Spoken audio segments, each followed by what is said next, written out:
Hi there. My name is Ann Bennett. I am an attorney with Beresford Booth in Edmonds and Bothell, Washington. I'm a partner in the family law department here, and for today's webinar, I wanted to go over some changes to the mandatory parenting plan that we use here in Washington. So some of you may or may not be familiar with Washington's mandatory court forms. One of those forms is a parenting plan. Whether you're entering a temporary or a final parenting plan, the court does have a mandatory form to be used for that purpose. As of this past Monday, that form has completely changed, really. And what I wanted to go over today are what we call 191 limitations. So these are things that would impact a parent's residential time with the child. They would impact the ability to make decisions for the child, and that would be due to issues with that parent, if it's child abuse or domestic violence, substance abuse, or things of that nature. So with respect to these issues, the form has changed quite greatly, really, in the just this past week. House Bill 1620 is what changed the existing limitation, and really the direction of the legislature was to make it more clear, certainly to the court and also to parents as well as practitioners, what it means when a parent is suffering or has any of the issues itemized in RCW 2609191. Washington does provide mandatory forms on their court forms website, which I have provided a link to in this PowerPoint presentation. It also now features attachments, which are attachments A, B, C, and R, which did not used to exist, but are also intended to make rules regarding visitation, time, supervision, which I will go over in a minute, but to make those items a little more clear to everyone. All right. One of the biggest things that has changed this past week is mandatory limitations. So there are specific issues that require a mandatory limitation on a parent, and those are if that parent has abused a child, has committed acts of domestic violence, has committed assault, has committed a sex offense. That court is required to, they must limit that parent's contact with the child and their right to make decisions. I've inserted some of the language that is now featured in the form, but this has changed because in prior years, the court really had discretion as to when they were limiting a parent's time or when they were limiting decision making.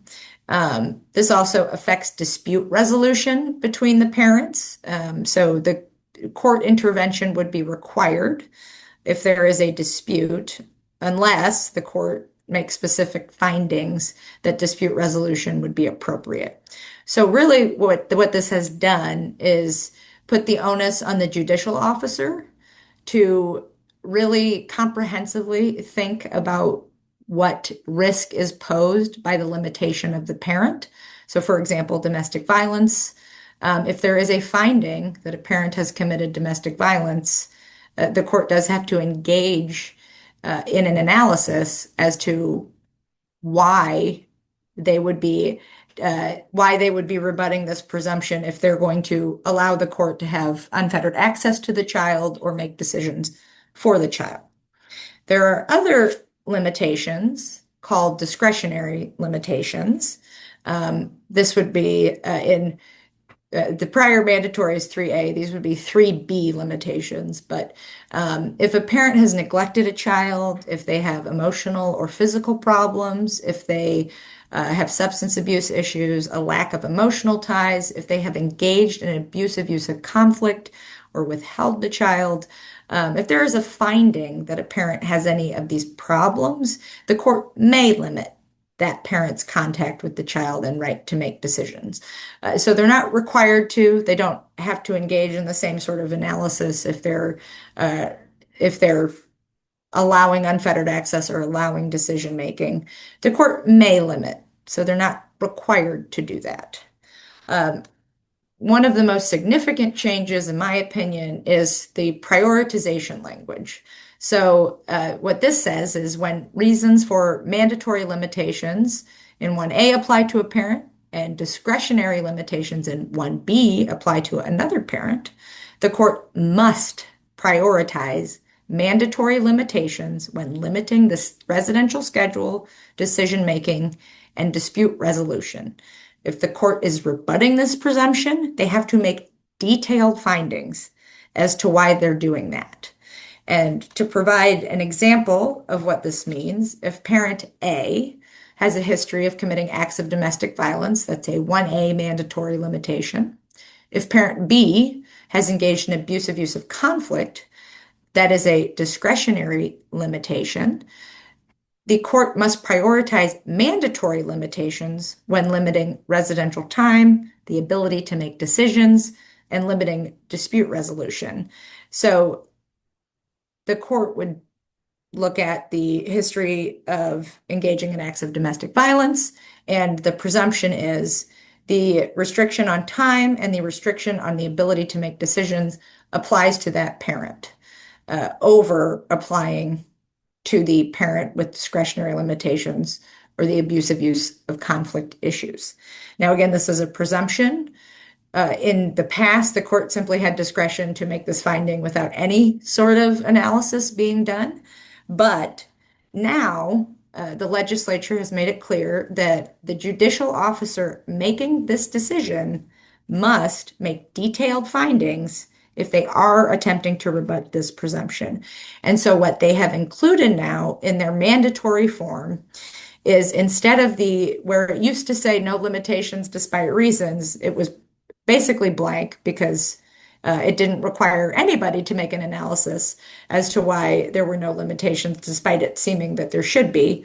But now, this is part of the mandatory form document. The judicial officer must determine what risk is posed in doing this.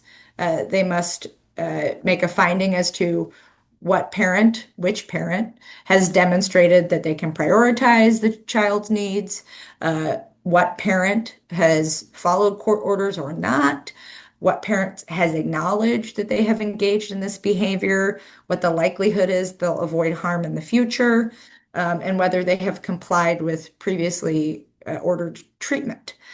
And again, this is quite progressive because even a week ago, this did not exist. So you could have that exact same situation with the parent who committed acts of domestic violence receiving a 50-50 schedule and perhaps being the sole decision maker without anybody including reasons as to why. Perhaps that was appropriate. I don't know. But this is definitely focused on the benefit of the child and really requiring the judicial officer to comprehensively think about the impact of those decisions. Another change is supervision. And when the court now orders supervision, professional supervision is the presumption. So there could be a geographic or financial impediment to a person being able to afford that. This would have to be a finding made by the court if that is the case. In whatever instance, if the court is allowing a lay supervisor to supervise visitation, they do have to provide sworn testimony, like an oath of supervision, that they are capable and committed to protecting the child.